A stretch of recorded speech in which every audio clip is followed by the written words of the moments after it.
Kita masih menanti jalannya persidangan maksud kami jalannya konferensi pers karena tadi sudah kita ketahui untuk pernyataan dari Ketua KPK sudah ditutup.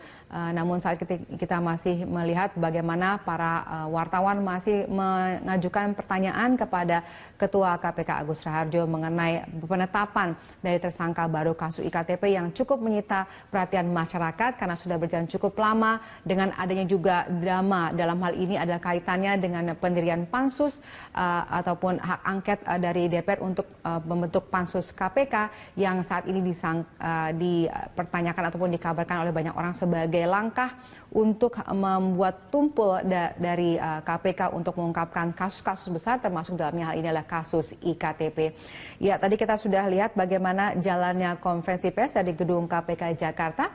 Saat ini kita masih menanti bagaimana hasil akhir dari konferensi pers tersebut, apakah ada pernyataan lain yang disampaikan oleh Ketua KPK Agus Raharjo. Namun seperti kita ketahui tadi sudah disampaikan bahwa pada saat ini hanya akan diumumkan penetapan tersangka baru untuk kasus iktp terlebih dahulu. Namun fakta dan bukti terkait akan dibeberkan pada saat persidangan, tidak akan disampaikan pada saat ini. Karena ketika kita dengarkan pertanyaan-pertanyaan tadi semua mengarah kepada apa yang memberatkan ataupun yang menjadi dasar dari penetapan tersangka. Namun Ketua KPK Agus Raharjo masih enggan menyebutkannya dan mengatakan bahwa ketika KPK memutuskan untuk menetapkan seseorang menjadi tersangka, maka ada bukti kuat yang disiapkan untuk mendukung pernyataan ataupun penetapan tersangka tersebut. Kita juga masih melihat apakah akan ada langkah konkret dari KPK terkait dengan pasca penetapan tersangka terhadap SN ini nantinya.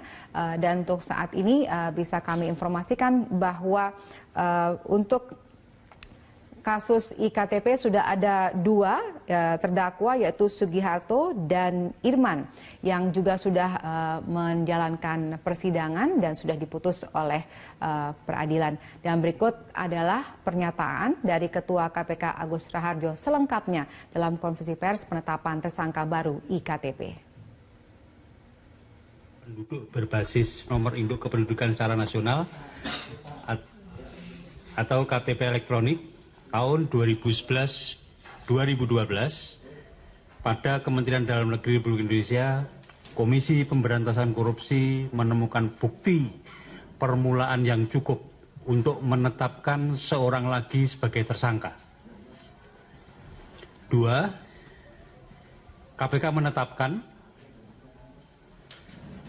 saudara SN, anggota DPR RI periode 2009-2014 sebagai tersangka karena diduga dengan tujuan menguntungkan diri sendiri atau orang lain atau suatu korporasi menyalahgunakan kewenangan, kesempatan atau sarana yang ada padanya karena jabatan atau kedudukannya sehingga diduga mengakibatkan kerugian keuangan negara, perekonomian negara sekurang-kurangnya 2,3 triliun rupiah dari nilai paket pengadaan sekitar 5,9 triliun dalam paket pengadaan penerapan KTP elektronik tahun 2011-2012 pada Kementerian Dalam Negeri.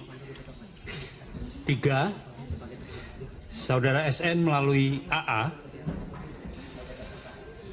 diduga memiliki peran baik dalam proses perencanaan dan pembahasan anggaran di DPR dan proses pengadaan barang jasa dalam proyek KTP elektronik.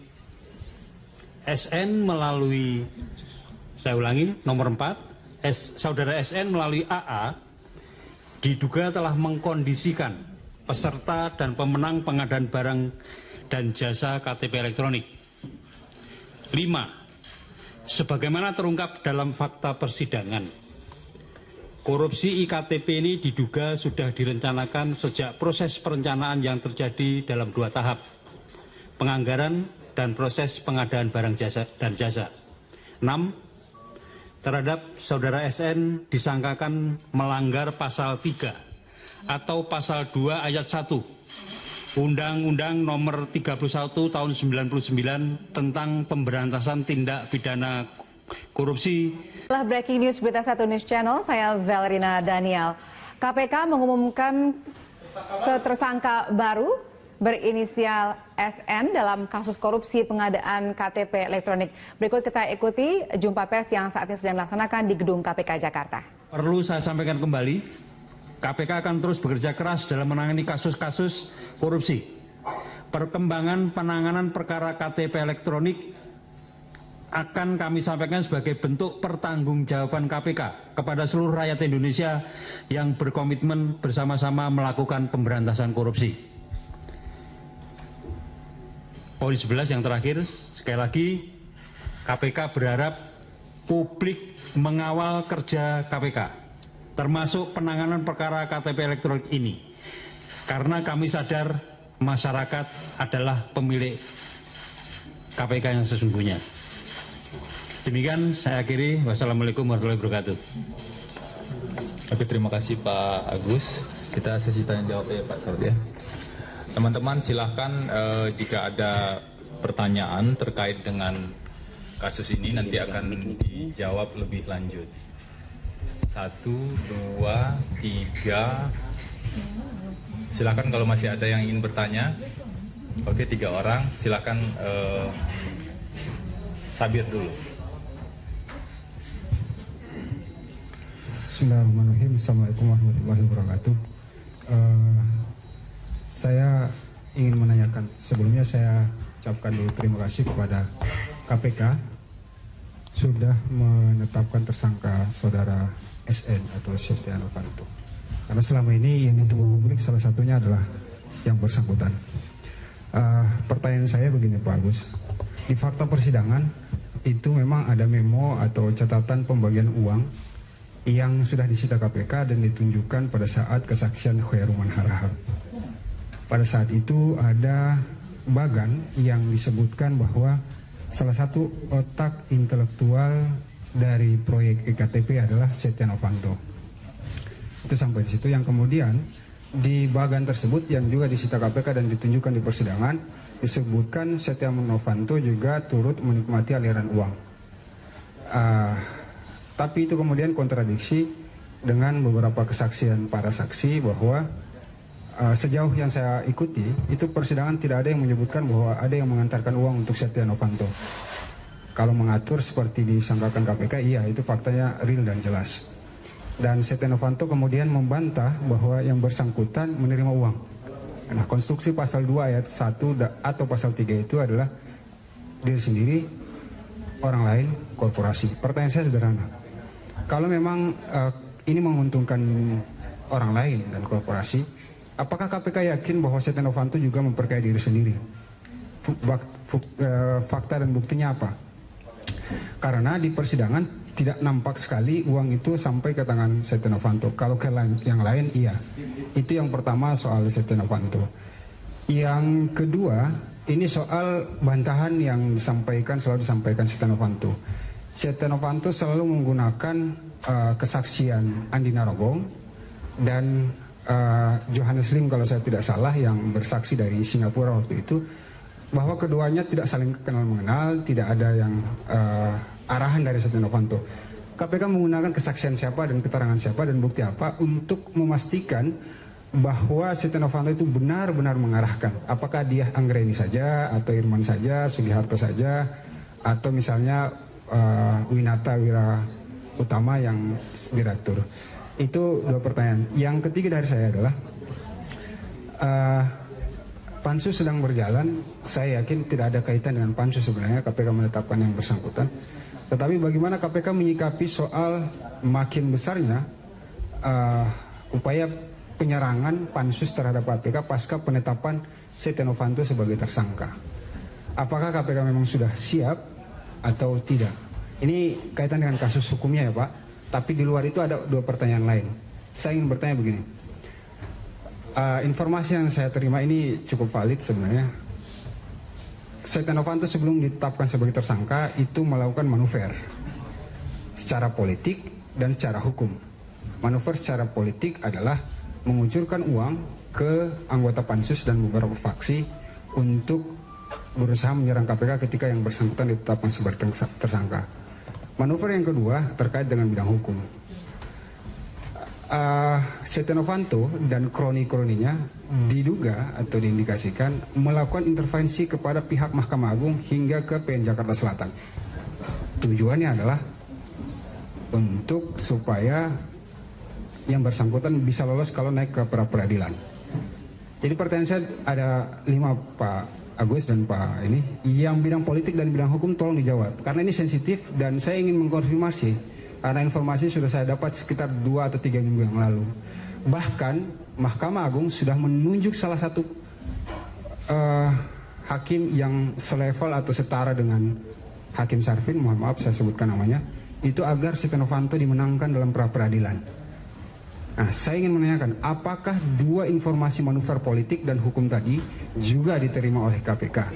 Kalau diterima oleh KPK, atau misalnya ada tim surveillance yang menemukan, apakah KPK siap mengantisipasi perlawanan politik dan perlawanan hukum di tingkatan pra-peradilan hingga Mahkamah Agung? Terima kasih.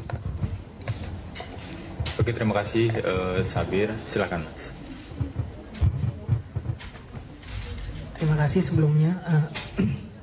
Pertanyaan saya menyambung pertanyaan Bang Sabir. Saat ini KPK kita ketahui sedang berhadapan juga dengan pansus angket. Nah, ketika menetapkan tersangka, akan ada potensi nantinya KPK dianggap melawan pansus. Nah, apa langkah KPK untuk menghadapi potensi itu? Terima kasih. Silakan, Deska. Ya, pertanyaan pertama adalah mengapa pengumuman penetapan SN ini sangat lama? Maksudnya adalah sudah berjalan 3 bulan persidangan 2 terdakwa awal, baru akhirnya KPK mengumumkan penetapan TSK ini. Apakah memang KPK membutuhkan dukungan vonis hakim terhadap 2 terdakwa sebelumnya, atau kenapa? Jadi kenapa pengumuman TSK SN ini lama seperti itu? Dan yang kedua, tadi seperti yang sudah disampaikan oleh penanya sebelumnya, dalam sidang-sidang 2 terdakwa ada orang-orang yang akhirnya menarik BAP mereka terkait dengan peran SN yang sudah disampaikan dalam dakwaan JPU. Bagaimana akhirnya KPK dapat firm dan yakin bahwa memang ada peran-peran SN di sini ketika ada penarikan BAP yang disampaikan di pengadilan terkait peran SN. Oke, terima kasih. Ada 3 orang, ada beberapa pertanyaan. Silakan Pak Agus untuk menjawab lebih lanjut. Terkait dengan pertanyaan Saudara Sabir,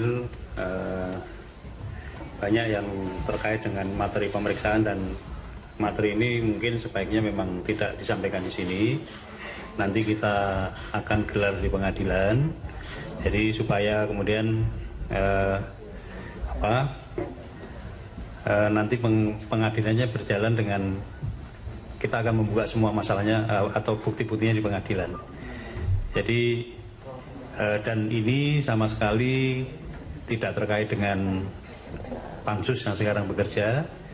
Dari sisi itu kami, kalau dengan pansus sebagaimana saya ungkapkan berkali-kali di banyak kesempatan, satu-satunya cara KPK yang mempercepat kerjanya, meningkatkan performanya, supaya kemudian menunjukkan pada masyarakat bahwa kita tidak terpengaruh dengan itu. Nah, mengenai pertanyaan yang terkait dengan, walaupun ini nggak terkait hukum, apakah yang bersangkutan intervensi atau yang bersangkutan juga mempengaruhi proses di pengadilan, kami tidak akan berkomentar terhadap itu, ya. Apakah kami mempunyai data, mempunyai informasi, ya itu biar kami nanti yang mengatur langkah-langkah dan strateginya. Nah, terkait dengan tadi pertanyaan yang kedua juga masih terkait dengan pansus, pasti kami membawa yang bersangkutan ke proses penyidikan ini bukan sesuatu yang serampangan. Pasti kita mempunyai 2 alat bukti yang kuat. Oleh karena itu, ya nanti proses berikutnya Anda ikuti aja di dalam proses di pengadilan. Kemudian pertanyaan terakhir terkait dengan ada yang menarik BAP, kemudian ya itu nanti kita sekali lagi adu bukti di pengadilan, karena dari sisi seperti yang selesai terjadi kan sampai ada yang kita tersangkakan karena kesaksian palsu, kemudian nanti dalam persidangannya pasti kita juga akan membuka rekaman apabila diminta oleh pengadilan. Jadi semuanya nanti proses berikutnya kita serahkan pada proses pengadilan, dan KPK akan membawa alat-alat bukti yang diperlukan di dalam proses itu untuk meyakinkan majelis hakim maupun masyarakat banyak bahwa kita berjalan pada track yang betul. Mungkin itu dari saya. Pak Saud mau ada tambahan?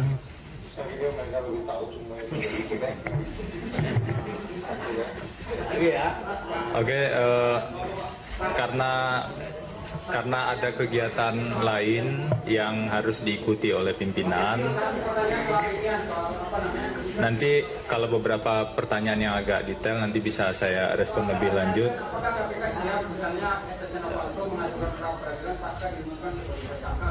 Ya kan tidak ada kata untuk menolak. Iya kan, kalau kita itu bicara ya kita ada. Kan? Ya. Oke ya. Ya, oke. Terima kasih teman-teman. Assalamualaikum warahmatullahi wabarakatuh.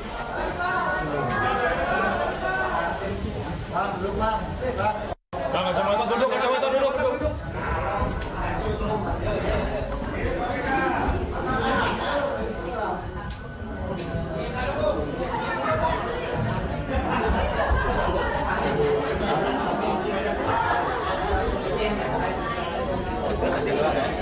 Aduh aja semua ini.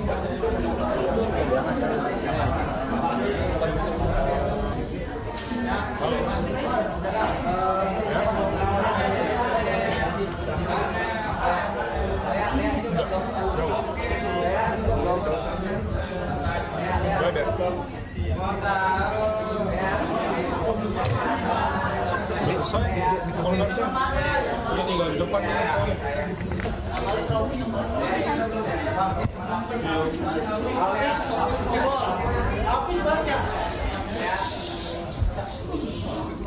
Bisa nggak sih pakai mic aja?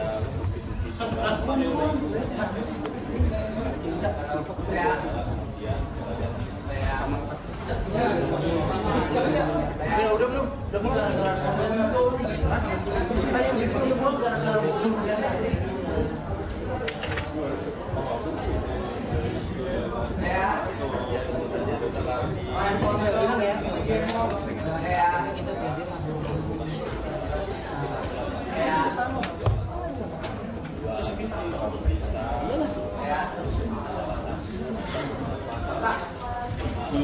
Wallet nggak?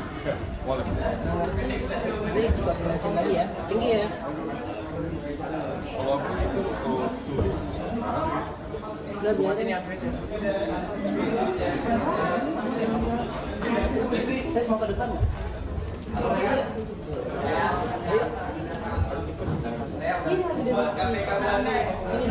Sini, sini. Ya. Siapa Pak? Pak, minta ke sana. Siapa? Oh, maksudnya lu suruh.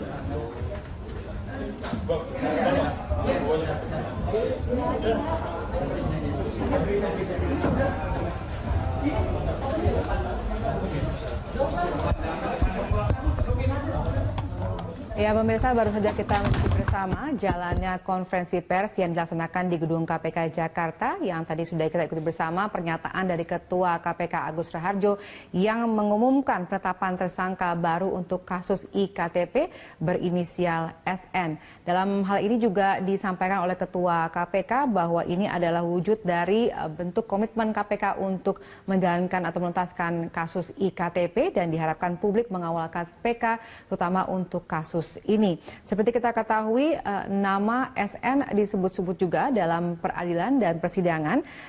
Kita ketahui bahwa sejak awal kasus ini disampaikan bahwa nama SN disebut jaksa juga dalam surat dakwaan untuk terdakwa korupsi proyek IKTP. SN disebut-sebut bersama dengan 6 orang lainnya, termasuk 2 terdakwa IKTP.